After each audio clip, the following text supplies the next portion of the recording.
안녕하세요. 무엇이든 물어보약 약사 이지향입니다.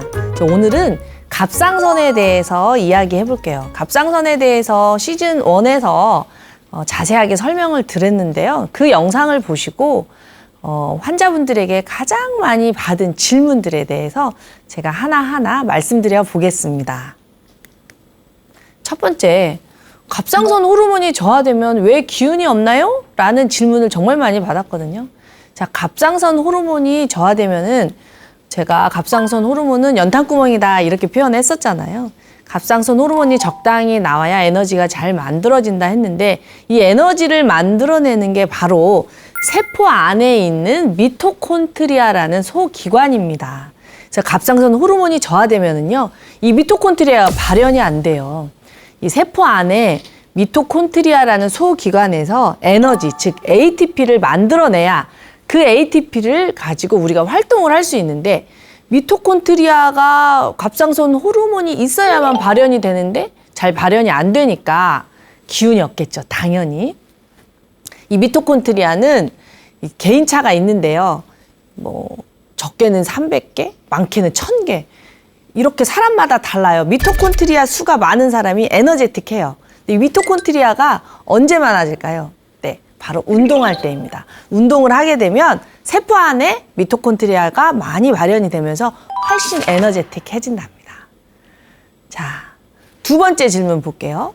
콜레스테롤 수치가 상승하면 왜 갑상선 호르몬부터 살펴봐야 하나요? 라는 질문이 들어왔어요.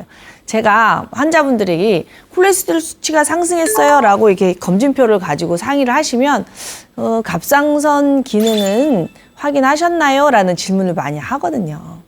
왜 그러냐면 제가 저번 영상에서도 말씀드렸지만 이 간세포, 간도 조직이잖아요. 일종의 조직.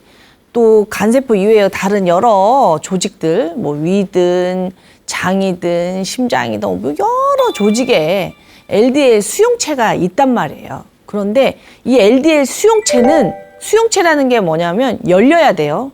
열쇠와 자물쇠처럼 자극을 줬을 때 수용체가 이게 열려야 되는데 이 LDL 수용체, 이 수용체가 발현이 안 돼요. 그러니까 LDL 수용체는 갑상선 호르몬의 말을 들어요. 그러니까 우리 간에서 LDL을 만들었는데 이 LDL이 조직에 가서 수용이 되려면 LDL 수용체가 열려야 된단 말이에요. 근데 갑상선 호르몬이 저하되어 있으면 LDL 수용체가 그 소리를 못 듣잖아요. 갑상선 호르몬이 자극을 안 해주니까. 그러면 콜레스테롤이 재고로 처지는 겁니다. 이제 이해되셨죠? 그래서 콜레스테롤 수치가 상승하는 여러 가지 이유, 갑상선 호르몬의 영향뿐만이 아니라 다른 영향도 많이 있는데 이 갑상선 호르몬부터 왜? 콜레스테롤이 호르몬의 원료니까 그거부터 살펴보라고 제가 많이 말씀을 드리는 거죠. 또 다른 질문이 들어왔네요. 임신했을 때 왜 갑상선 호르몬이 변하나요? 이렇게 질문이 들어왔어요. 자, 임신을 하게 되면 어때요? 아이를 뱃속에 넣어야 되니까, 뱃속에서 자라야 되니까 몸이 따뜻해야겠죠. 이 따뜻해야 되는데 아이는 아직 갑상선 호르몬을 만들 수 없잖아요. 막 뱃속에 수정란에서 이렇게 점점 커지는데, 그래서 우리 몸이 아이를 위해서 갑상선 호르몬을 약간 저축을 하는 경향이 있어요.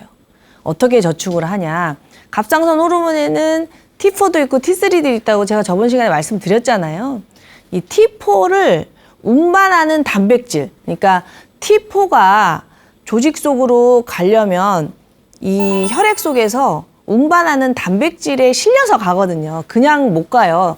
우리가 서울을 갈 때, 지방을 갈 때 그냥 못 가고 자동차를 타고 가거나 기차를 타고 가듯이 이 모든 이 호르몬들이 단백질이라는 자동차에 타는데요.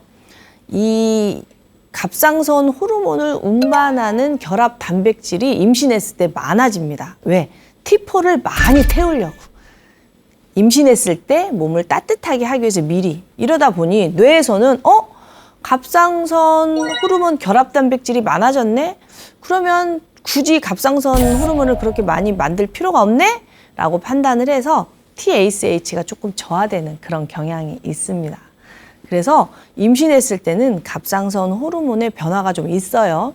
그래서 미리미리 임신 전에 갑상선 호르몬을 관리를 잘 하셔야 임신했을 때 훨씬 아이가 건강하게 클 수가 있답니다. 자, 또 이런 질문도 들어왔어요. 왜 여성에게 갑상선 질환이 더 많은가요? 라고 질문이 들어왔네요. 아까 말씀드린 것처럼 여성이 임신과 출산을 하기 때문입니다. 여성들은 어때요? 가임기라고 하죠. 가임기에는 한 달에 한 번씩 난자를 배출을 하잖아요. 그래서 항상 임신할 수 있는 준비가 되어 있잖아요. 자, 근데 임신을 하려면 여성 호르몬, 에스트로겐이라는 호르몬과 프로게스테론이라는 호르몬이 균형 잡히게 나와져야 난자 배출이 잘 되고 건강하게 생리를 할 수가 있단 말이에요.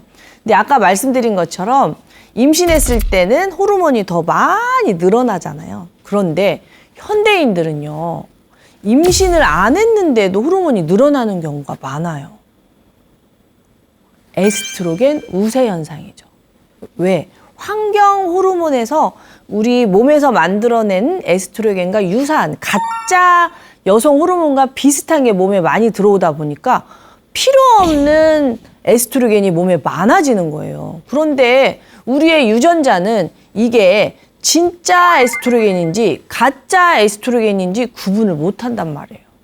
구분을 못해서 에스트로겐이 많아지게 되면 마치 임신을 한 것처럼 뇌가 속아서 갑상선 호르몬에 변화를 주기 때문에 여성들이 훨씬 호르몬 변화에 민감하니까 갑상선 호르몬 질환이 많겠죠. 이제 이해되시죠? 그래서 여성들은 평생 호르몬 관리를 잘 하셔야 된답니다. 그러니까 이 호르몬 관리는 내가 한 달에 한 번씩 생리를 규칙적으로 잘 하느냐, 이게 굉장히 중요한 거죠. 근데 제가 안타까운 게 이 여성 호르몬이 제대로 배출이 됐을 때 건강한 생리를 하잖아요. 근데 정말 건강하지 않은 생리를 하는 사람이 정말 많아요. 마치 우리가 변비나 설사로 시달리는 것처럼 변비나 설사를 하게 되면 다들 이거 고쳐야겠다라는 생각을 많이 하거든요. 뭐 과민성 대장 증상이라든가 만성 변비 있으면은 병원도 가고 뭐 유산균도 사 먹고 뭐 어떻게든 식이섬유도 사 먹고 막 고치려고 노력을 해요. 그런데 막상 정말 중요한 여성 호르몬 관리는 너무너무 소홀해요. 왜냐하면 그냥 생리가 통증이 있고 불규칙한가 보다. 평생 하는 생리 한 달 떼면 어때? 엄마도 생리통약 먹고 친구도 생리통약 먹고 생리통은 당연한가 보다. 이렇게 방치를 한단 말이에요. 정확하게 매일 우리가 대변을 제대로 건강한 황금색 대변을 보는 게 건강에 매우 중요한 것처럼 매일 한 달에 한 번씩 규칙적인 생리를 하는 게 정말 중요하고, 그거를 뭐 진통제로 견디고 생리전 증후군도 진짜 많잖아요. 과민성 대장 증상으로 고통받는 것처럼 한 달에 한 번 하는 생리인데 생리전 증후군으로 한 달에 반전이 날아가는 여성들도 정말 많은데 그거 역시도 그냥 그런가 보다 하고 견디시는 분들이 정말 많거든요. 근데 그게 나중에 갑상선 질환, 갑상선 유방 질환, 유방 자궁 질환, 자궁의 혹, 유방의 혹, 갑상선 혹 이런 식으로 해서 점점 더 나이를 먹을수록 큰 질환으로 간다는 거죠. 그래서 이 방송을 보시는 많은 여성분들이 자신의 생리 상태를 좀 더 꼼꼼히 살펴보고 좀 더 규칙적으로 건강한 생리를 할 수 있도록 신경을 좀 많이 썼으면 하는 간절한 바람이 있습니다. 또 질문이 들어왔네요. 갑상선 호르몬은 생리에 어떤 영향을 미치나요? 아까 지금 계속 질문하고 많이 겹치는데요. 아까 말씀드린 것처럼 갑상선 호르몬이 이렇게 여성 호르몬하고 연계되어 있기 때문에 갑상선 기능이 저하가 되잖아요. 그러면 생리양이 엄청 많아져요. 또 갑상선 호르몬이 지나치게 항진이 돼 있잖아요. 그러면 생리양이 없어지기도 하고 줄어들기도 하고 무월경으로 되기도 해요. 갑상선 기능 저하도 무월경으로 가기도 하고, 이 호르몬이 저하되어 있다는 것은 모든 대사가 떨어지기 때문에 이 혈액을 쓰는 그 대사도 떨어지겠죠. 그래서 또 생리를 하고 생리를 깨끗하게 이렇게 딱 멈추고 이러는 것도 다 에너지가 있어야 되거든요. 우리가 생리를 한다는 게 어떤 환자분들 상담을 해보면 생리 양도 많을 뿐더러 또 어떤 분은 생리를 건강한 사람은 한 3일에서 일주일 정도를 잡는데 3일을 많이 자궁에 있는 필요 없는 혈액을 다 내보내고 깨끗하게 정리가 되어야 일상생활을 유지가 되는데 어떤 분들은 생리를 이렇게 졸졸졸졸 이렇게 표현해야 되나? 질질질이라고 표현해야 되나? 이거 생리인지 출혈인지 알 수 없을 정도로 질질질질 오래오래 막 1주, 2주 하시는 분도 있고 분명 생리가 끝났는데 한 주 뒤에 또 하시는 분도 있고 이게 생리인가 출혈인가 헷갈리게 이게 다 호르몬의 영향이라는 거죠. 갑상선 호르몬이 신진대사에 영향을 미쳐서 자궁의 기능이 제대로 안 되기 때문에 이루어지는 현상입니다. 그래서 생리가 제대로 안 되면 반드시 여성 호르몬만 살필 게 아니라 갑상선 호르몬도 같이 살피셔야 됩니다. 자, 우리가 병원에 가서 갑상선 검사를 하잖아요. 이 갑상선 검사를 했을 때 여러분들이 이렇게 낯설지만 꼭 아셔야 되는 그 수치가 있는데요. 바로 TSH 또는 T4. 이제 T4라기보단 프리T4 이렇게 써 있을 거예요. TSH 프리T4 수치를 통해서 갑상선이 항진이 되었는지 갑상선이 저하가 되었는지 알 수가 있거든요. 근데 이 TSH하고 프리T4 검사를 봤을 때 좀 더 우리가 명확하게 내 갑상선이 항진이 되었는지 저하가 되었는지를 알 수 있는 것은 바로 TSH 검사입니다. 그렇죠. 그래서 혈액 검사를 했을 때 TSH 수치를 좀 잘 보셔야 돼요. TSH의 정상 수치를 한 5 정도로 보거든요. 그래서 TSH가 너무 높아져 있는지, TSH가 너무 낮아져 있는지를 봐야 되는데 그 이유는요. TSH가 갑상선 자극 호르몬인데요.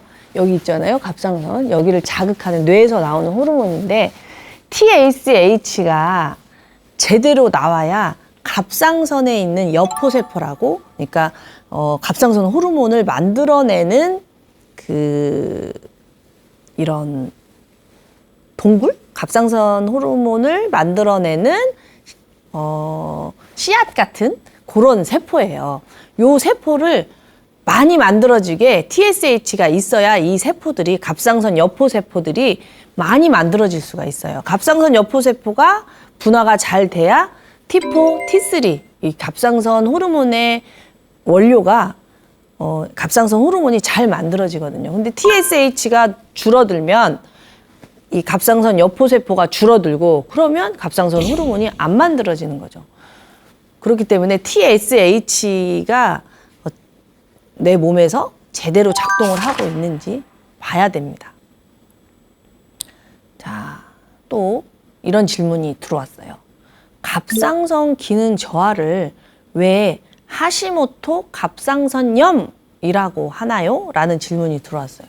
하시모토라는 사람은 아마 최초로 이 질병을 발견하신 분이라서 이름을 쓴 거죠. 보통 막 어려운 새로 뭔가 질병이 발병이 되면 그것을 제일 먼저 발견한 과학자에게 이름을 붙여주는 거죠. 그래서 하시모토는 사실 중요한 게 아니고 갑상선 기능 저하를 갑상선염이라는 것에 주목을 하셔야 됩니다.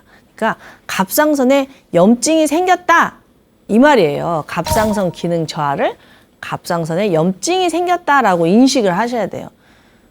갑상선 염증이 생기면 어떻게 되나요? 염증이라는 것은 우리 몸이 뭔가 고장난 게 있고 뭔가 제대로 되지 않는 게 있으니까 복구하려고 생기는 반응이잖아요. 염증은 절대 나쁜 게 아니잖아요. 염증은 나를 살리려는 거잖아요. 근데 이 염증이 지속적으로 계속된다면 염증은 짧고 굵게 일어나야 되죠. 그래야 되는데 이 염증이 종결이 안 되는 게 문제인 거죠. 이걸 만성염증이라고 하는 거예요. 계속 그 염증이 지속된다면 이제는 이 염증으로 인해서 조직세포, 정상세포도 파괴가 되는 거죠. 부부싸움으로 생각을 하시면 될 것 같아요. 부부싸움. 건강하게 부부가 싸우고 서로의 의견을 교류를 하고 화해를 한다면 부부싸움은 부부 사이를 더 건강하게 해줄 거예요. 그러나 해결되지 않는 부부싸움이 지속된다면 가정을 파괴시키잖아요. 그 부부싸움의 그 에너지 때문에 아이들도 불안해서 제대로 크지를 못하고 그래서 결국에는 가정이 파괴가 되는 것처럼 이 염증을 그렇게 생각하시면 될 것 같아요. 뭔가 문제가 있을 때 꾹 참고 아무 말도 안 하고 사는 것도 나쁘지만 계속 싸우기만 하고 해결점이 없는 것도 나쁘잖아요. 그래서 싸움은 간결하고 짧고 그리고 반드시 종결점이 있어야 된다. 근데 이 갑상선 기능 저하는 만성염증이라는 거죠. 그래서 갑상선 기능 저하가 만성염증이다. 이렇게 생각을 하시고 접근을 하셔야 그렇다면 갑상선에 있는 이 만성염증을 어떻게 해결할 것인가 요거에 포커싱을 하셔야 되지 갑상선 기능이 저하가 됐네? 그러면 갑상선 기능을 올리면 되겠네? 하고 약만 먹고 있어서는 이 만성염증은 절대로 해결이 안 된다는 거죠. 또 이런 질문이 들어왔어요. 갑상선 기능 저하가 왜 자가면역 질환인가요? 라는 질문이 들어왔어요. 류마티스가 자가면역 질환이다, 크론병이 자가면역 질환이다 이런 말은 많이 들어봤는데 갑상선 기능 저하, 기능이 저하되는데 왜 이게 자가면역 질환인가요? 라는 질문이 들어온 거죠. 충분히 가능한 질문입니다. 제가 저번 갑상선 편에서 말씀드렸잖아요.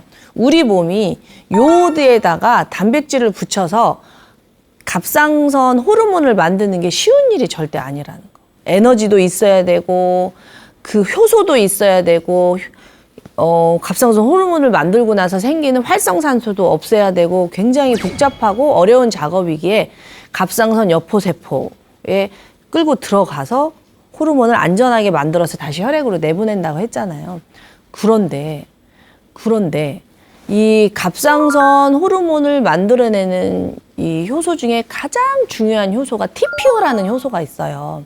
이 TPO라는 효소가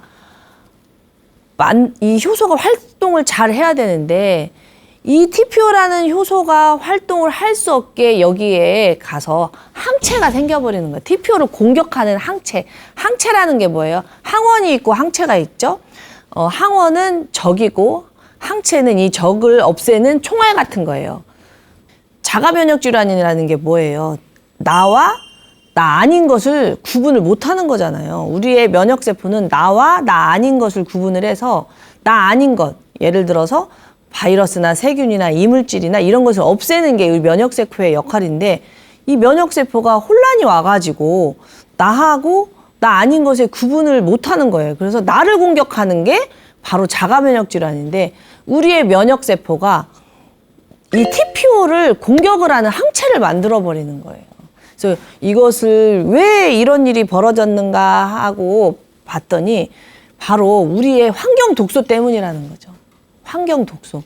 이 요오드 이외에 지금 이 미세먼지라든가 우리의 그 미세 플라스틱 사용이라든가 이런 것들 또 지나친 가공식품의 섭취 이런 걸로 인해서 원치 않는 중금속이라든가 브롬이라든가 불소라든가 이런 것들이 몸속에 들어오게 되는 거예요.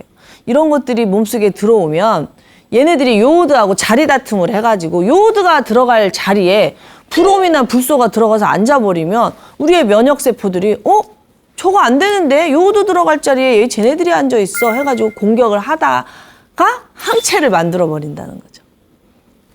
그래서 우리가 어떤 음식을 먹느냐, 어떤 환경에 노출되어 있느냐에 따라서 이 면역세포의 활동이 달라지는 거죠. 그래서 TPO 항체가 필요 이상으로 많이 만들어져서 TPO가 활동을 못하는 거예요. 이 TPO가 뭐라고 그랬죠?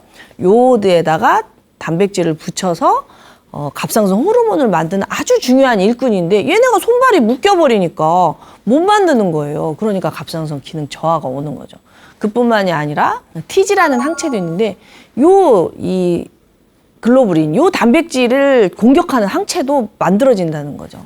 그래서 갑상선 기능 저하는 우리 왜 자가면역자 이제 이해가 되셨죠. 필요 없는 물질이 많이 들어오니까 그거를 없애려는 항체를 만들다가 갑상선을 공격해 버려서 갑상선 기능이 저하될 수밖에 없다. 근데 아까 제가 갑상선 기능 저하는 갑상선염이라고 말씀드렸는데요.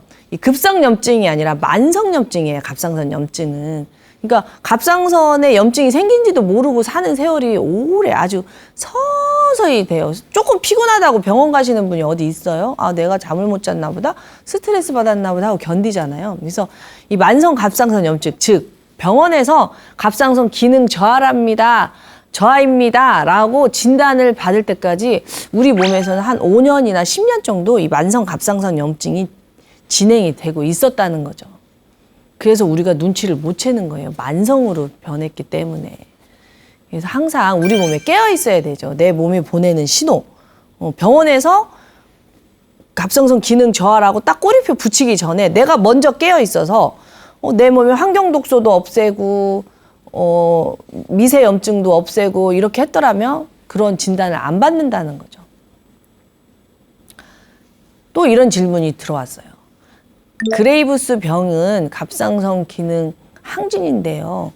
그렇다면 갑상선 기능 항진이나 갑상선 기능 저하나 다 똑같이 자가면역 질환인가요?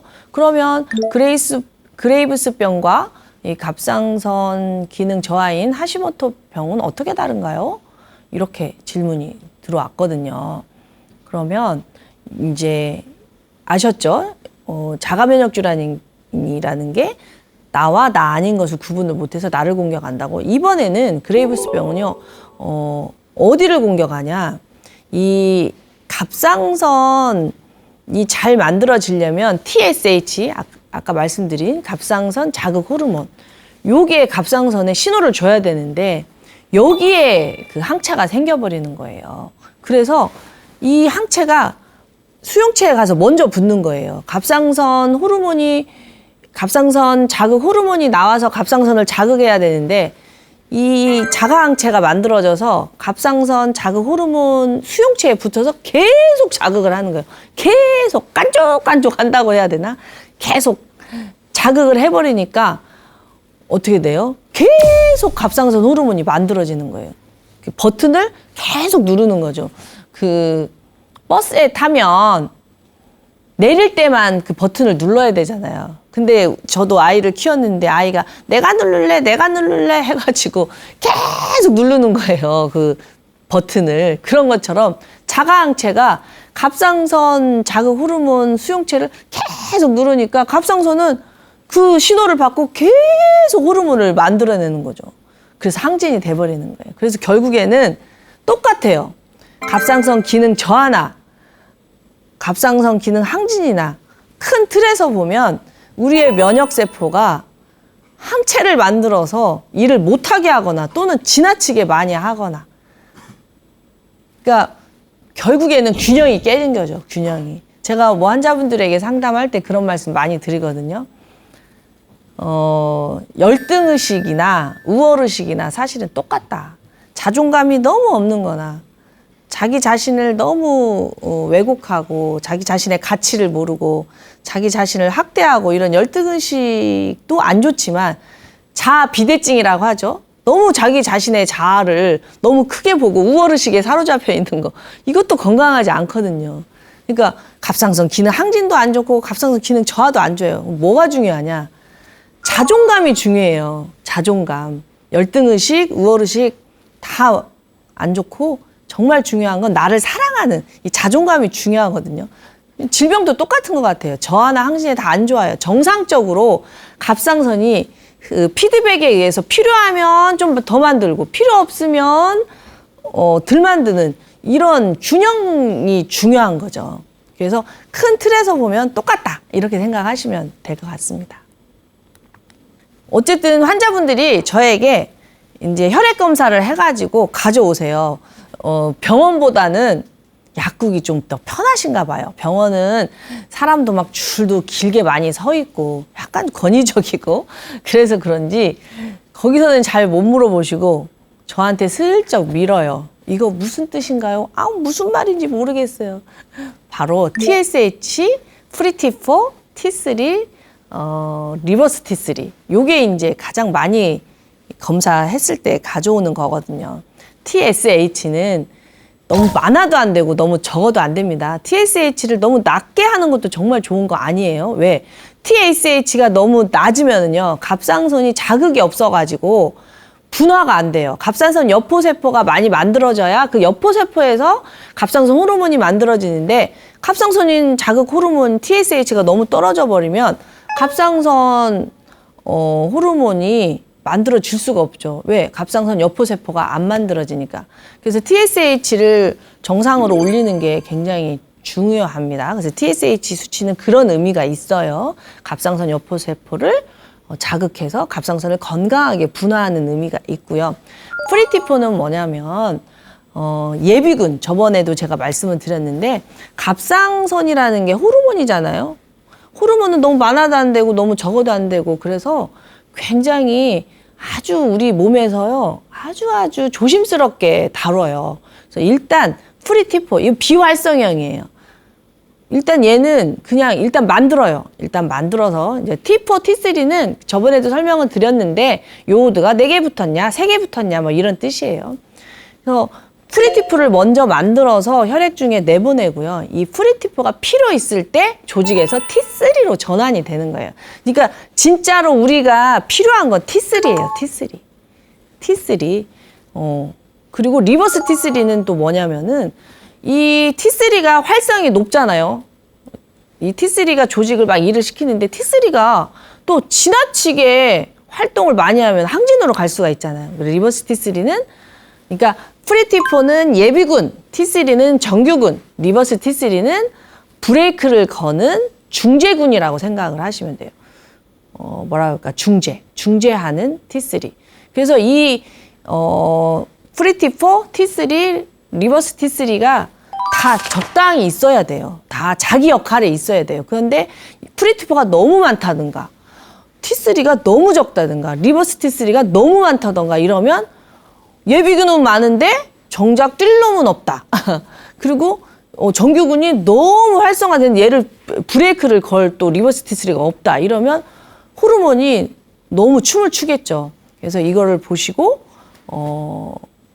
내 몸 상태가 어떤지를 알 수가 있는데요. 이 TSH하고 프리티4는 갑상선에서 만들어지고 갑상선에 영향을 주지만 이 T3하고 리버스 T3는 갑상선하고는 사실은 상관이 없을 수도 있어요. 왜냐하면 프리티4가 갑상선에서 만들어져 나와서 간하고 장에서 T3로 전환이 된다고 제가 저번 시간에 말씀드렸거든요. 그러니까 예비군을 정규군으로 만들어내는 신호를 주는 거는요, 간하고 장이에요. 그러니까 TSH하고 프리티4의 수치를 보고는 내 갑상선의 상태를 알 수 있는 거고 T3하고 리버스 T3의 상태는 사실은 어떻게 엄밀히 보면은 간하고 장의 상태를 더 잘 알 수 있는 거죠. 간하고 장의 상태가 안 좋잖아요. 그러면 프리티4가 T3로 전환이 잘 안 돼요. 그리고 T3보다는 리버스 T3가 훨씬 많이 만들어져요. 그래서 수치는 정상인데 몸이 안 좋은 현상도 생기고 그렇죠. 그래서 이제 TSH, 프리티4, T3, 리버스 T3 좀 아시겠죠? 요 수치를 잘 이해를 하셔서 스스로 몸 관리를 잘 하실 수 있으셨으면 좋겠습니다.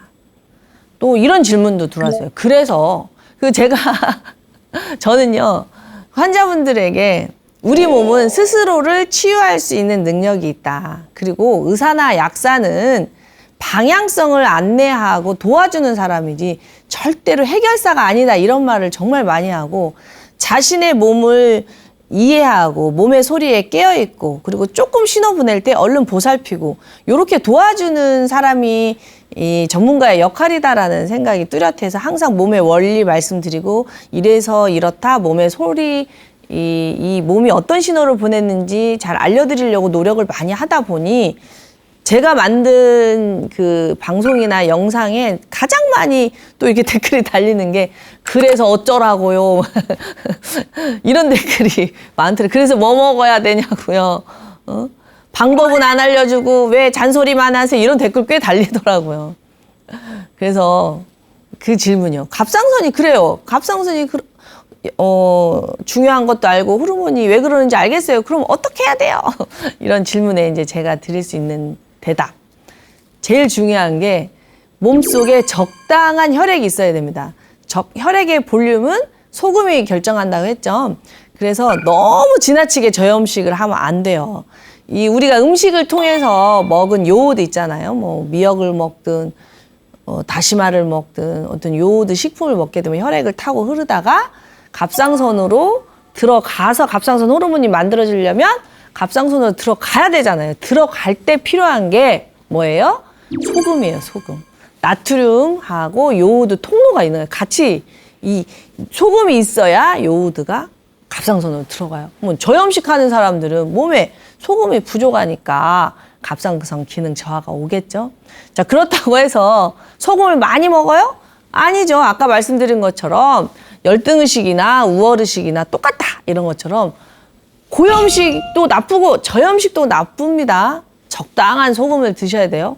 그럼 또 그렇게 말해요. 적당한 소금이 얼만큼이에요? 그거는 개인차가 있어요. 땀을 많이 흘리는 사람은 좀 많이 먹어야겠죠. 왜? 땀으로 소금이 많이 나가니까. 활동이 좀 적으신 분들은 좀 덜 먹어야겠죠. 활동을 안 하면 혈액이 대사가 적으니까 많이 안 나갈 거 아니에요. 그래서 이 소금을 얼마나 먹어야 되냐 이런 질문은요 상당히 대답하기가 어려워요. 다만 힌트가 있다면 소변 양을 보고 체크하는 게 좋아요. 소변 양을 보고 하루에 6 내지 8회 정도의 소변을 봐야 되는데 24시간 통틀어서 해요. 잘 때는 소변을 안 보는 게 건강한 겁니다. 잘 때 소변을 보는 것도 몸이 보내는 신호예요. 6 내지 8회 정도 시원하게 보고 약간 노란색이고 요 기준으로 그냥 판단을 하시면 돼요. 물만 많이 먹으면은 소변이 색깔이 거의 없고 자주 봐요. 그리고 너무 물을 안 먹으면은 화장실을 거의 안 가요.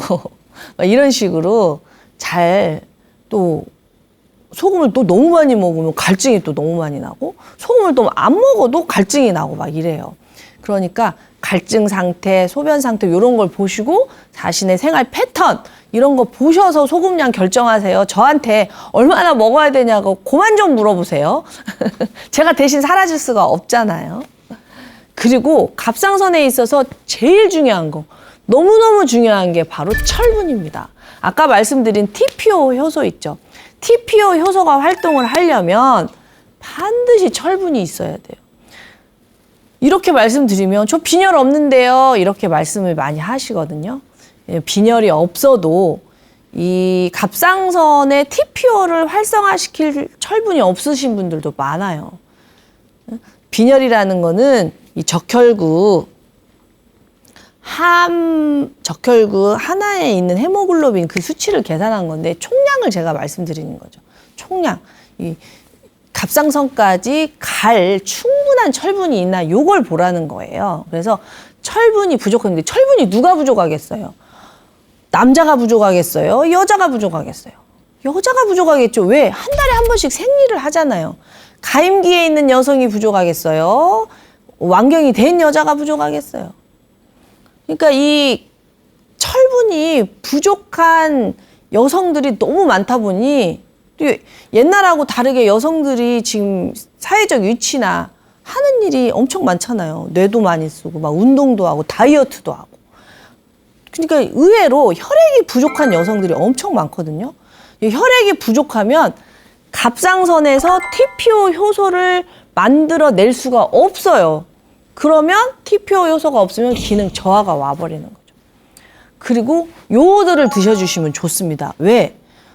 요오드를 왜 먹어요? 바로 환경 독소 때문이에요. 브롬이나 불소나 얘네들이 요오드하고 자리 다툼을 하는데 얘네들이 훨씬 힘이 세요. 그래가지고 요오드 앉을 자리에 가가지고 불온, 불소, 막 염소 이런 애들이 앉아버리니까 요오드가 그 자리를 차지를 못하는 거예요. 그래서 호르몬이 안 만들어지는 거예요. 그래서 갑상선 기능 저하가 있으면 요오드를 좀 적극적으로 드셔주시는 게 좋습니다. 또 요오드가요, 갑상선에만 필요한 게 아니라요, 분비샘 있죠, 분비샘. 침샘, 땀샘, 자궁샘, 이런 샘 있잖아요. 뭔가 이렇게 쏟아져 나오는데, 이 샘의 분비를 촉진시켜요. 그래서 갑상선 문제 없더라도 환경 독소가 좀 있고 샘 분비가 잘 안 되시는 분들이 요오드를 드시면 요오드가 이렇게 품어내는, 밀어내는 역할을 잘하거든요. 그래서 요오드 추천하고, 또 아연, 셀레늄 이런 미네랄도 이 TPO 효소를 만드는데 굉장히 중요해요. 무엇보다도 셀레늄이라고 말씀은 드리지만 사실은 글루타치온이죠. 이 글루타치온, 항산화 효소.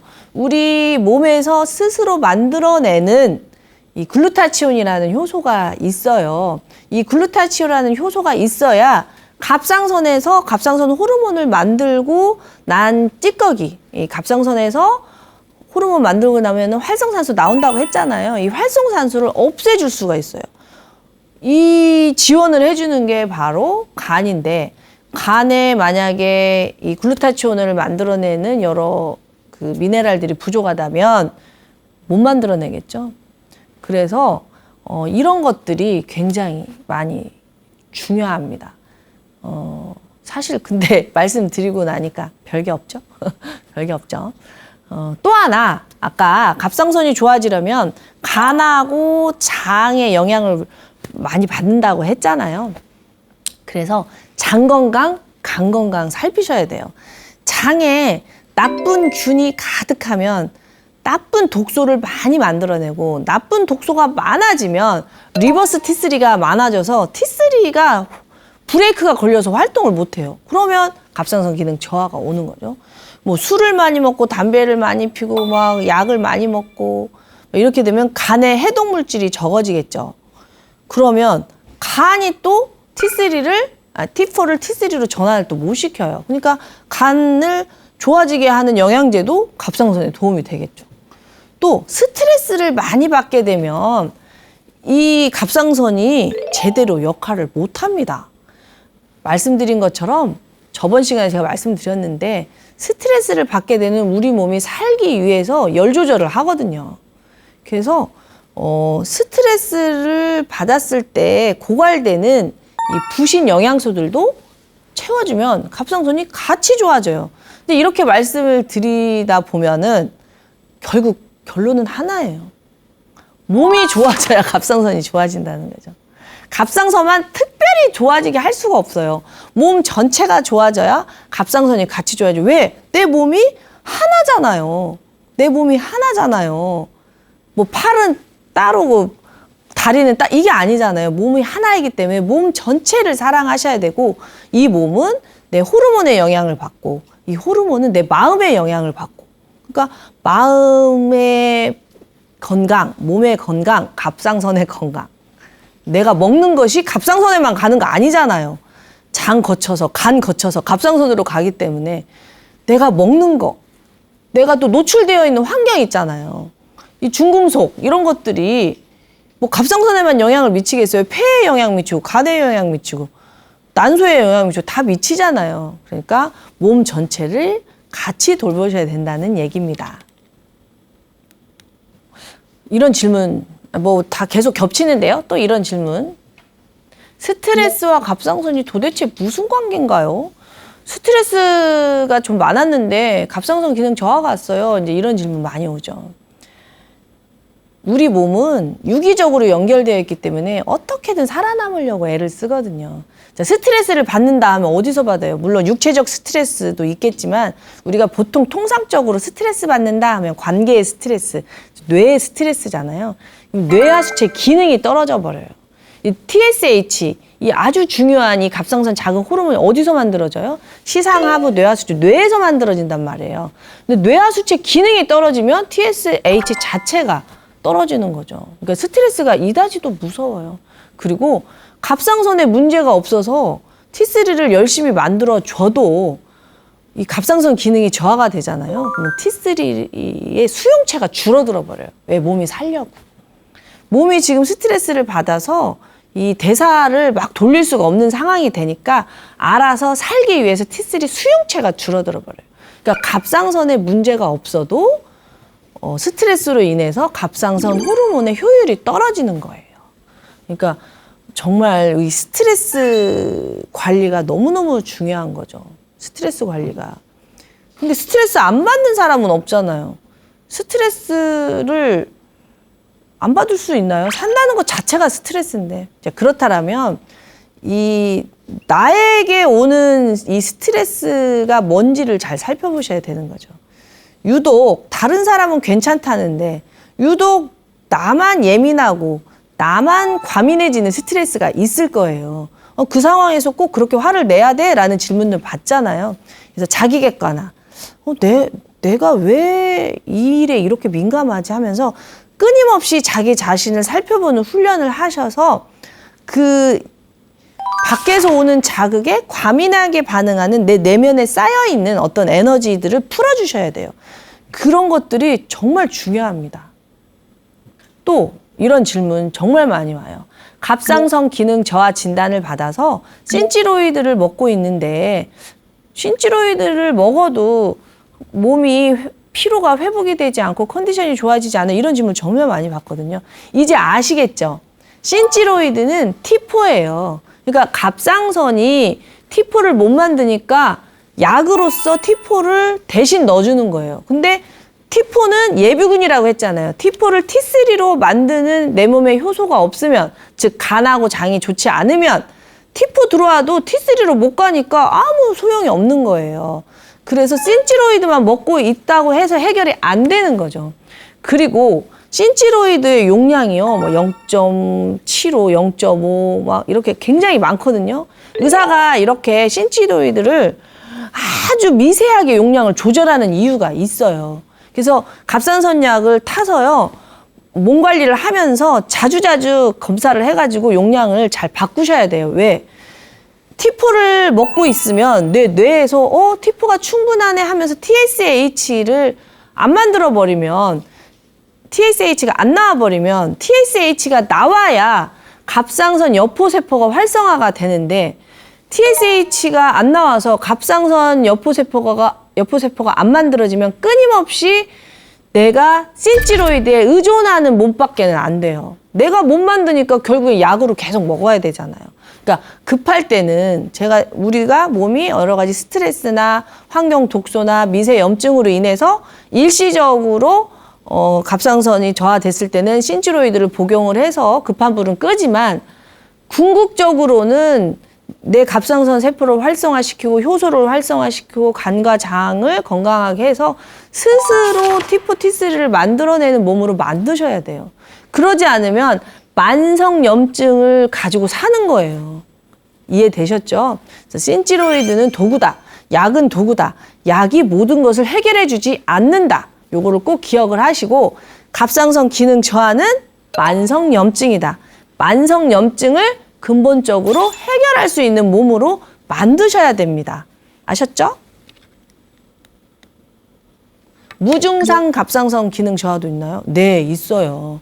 병원에서 검사를 해보면 아무렇지도 않은데 갑상선 기능 저하하고 증상이 똑같은 거예요.